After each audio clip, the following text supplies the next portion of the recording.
you affirm that the testimony you're about to give before the committee will be the truth, the whole truth, and nothing but the truth, so help you God? I do.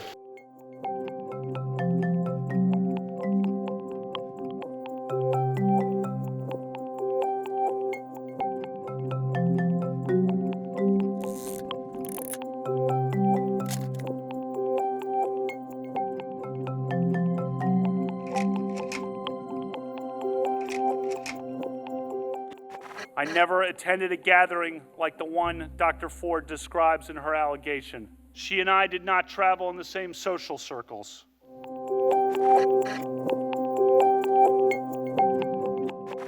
Dr. Ford's allegation is not merely uncorroborated. It is refuted by the very people she says were there.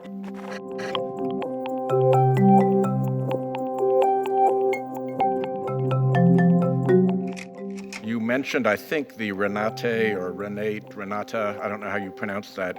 That's the proper name of an individual you know? Renate. Renate? She was a great friend of ours. A bunch of us went to dances with her. She hung out with us as a group. The media circus that has been generated by this thought and reported that it referred to sex. It did not. Let me ask you this. He authored a book titled Wasted, Tales of a Gen X Drunk. He references a Bart O'Kavanaugh vomiting in someone's car during beach week and then passing out. Are you Bart Kavanaugh that he's referring to? Yes or no? You'd have to ask him.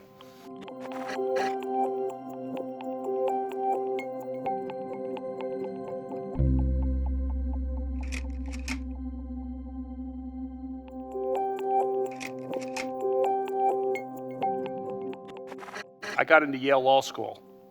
That's the #1 law school in the country. I had no connections there. I got there by busting my tail.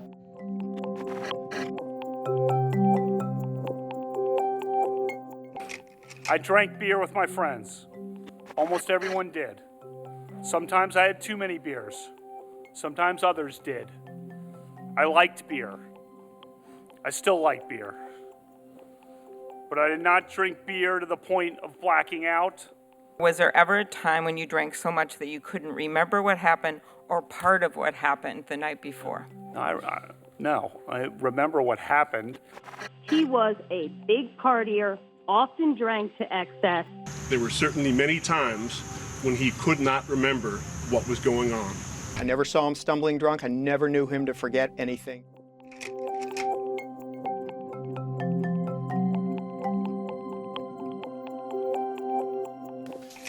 So when you recommended Mr. Pryor for the nomination of the 11th Circuit, were you aware that he made these extreme statements, and if so, did they cause you any concern? Senator Kennedy, I know President Bush nominated Mr. Pryor.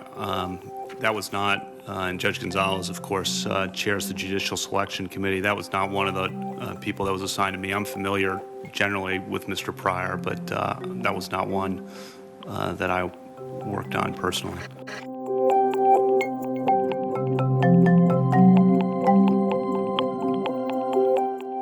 What was your role in the original Haynes nomination and decision to renominate it? With respect to Mr. Haynes' nomination, I know Jim Haynes, but it was not one of the nominations that I handled. I handled a number of nominations in the counsel's office. That was not one of the ones that I handled. Can you give me a yes or no answer? Were you involved in discussions involving the nominations of Haynes or Bybee? Senator, I believe those were when I was still in the counsel's office, so if the answer would be yes. Thank you.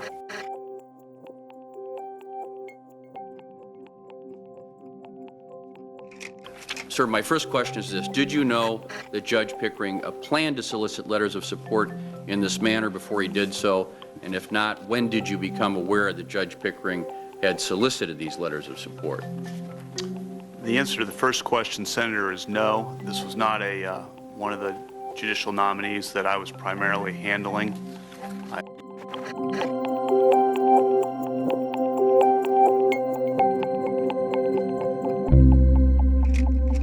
On the documents that were taken here from the committee.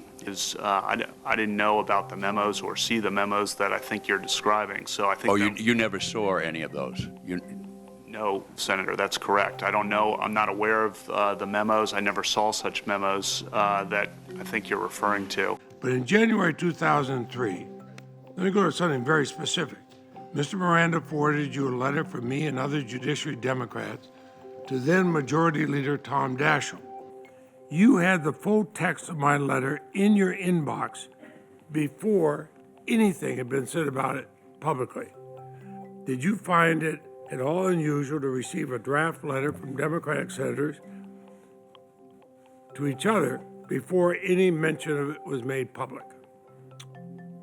Well, the only thing I said on the email exchange, if I'm looking at it correctly, Senator, was who signed this, which would imply that I thought it was a signed letter.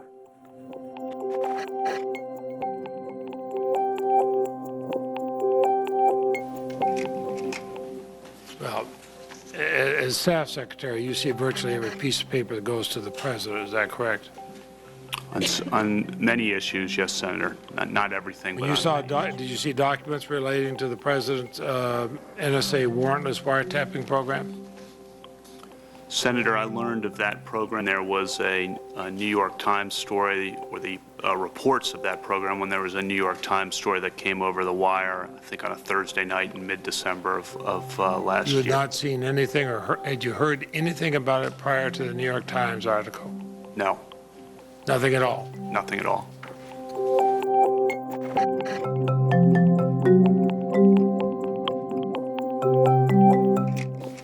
And what about the documents relating to the administration's policies and practice on torture? Did you see anything about that, or did you first hear about that when you read about it in the paper? I think with respect to the legal justifications or the policies relating to the treatment of detainees, I was not aware of any issues on that or the legal memos that subsequently came out to the summer, sometime in 2004, when there started to be news reports on that. This was not part of my docket, either in the counsel's office or as staff secretary.